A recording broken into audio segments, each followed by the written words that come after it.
शिक्षकों की उपलब्धता का है, ये भी हम लगभग 30,000 शिक्षकों की भर्ती कर रहे हैं। हमारे वो प्रोसेस में है, उनके एग्जाम्स वगैरह उनके कंडक्ट कर रहे हैं। 30,000 भर्ती करेंगे हम।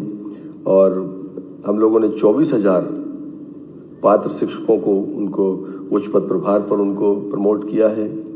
अतिथि शिक्षकों को हम 76,000 अतिथि शिक्षक लगाए। हमने 1 जुलाई में हमने ज्वाइनिंग कराई थी।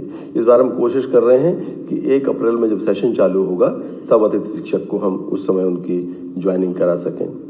20,000 से मतलब एक्स्ट्रा आप लोगों की तरफ से हम लोगों को जानकारी आती रहती थी कि कहीं सरप्लस टीचर्स हैं, कहीं पर है नहीं है, तो वो हमने अतिशेष शिक्षकों का युक्तकरण किया।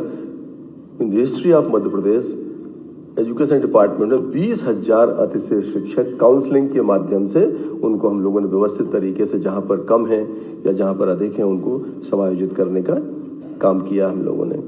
नई राष्ट्रीय शिक्षा नीति के तहत भी हम लोग व्यापक शिक्षक प्रशिक्षण कार्यक्रम भी चला रहे हैं। और शिक्षकों के सहयोग से हम लोग एक जो सहयोगात्मक चिंतनशील मेंटर प्रदान अधिगम जो है उसको बढ़ावा देने के लिए शिक्षक समुदाय के लिए हर माह कक्षावार एक सहकर्मी अधिगम जो कहते हैं ना कि एक पीयर लर्निंग कम्युनिटी के रूप में शिक्षक संवाद सत्रों का भी हम आयोजन कर रहे हैं।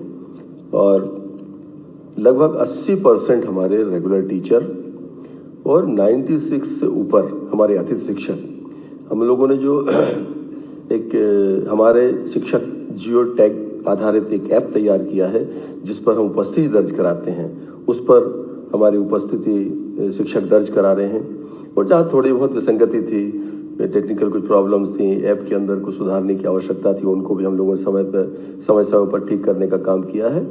और आगामी समय में 100% अटेंडेंस जो है वो ई अटेंडेंस के रूप में हम उसे करेंगे।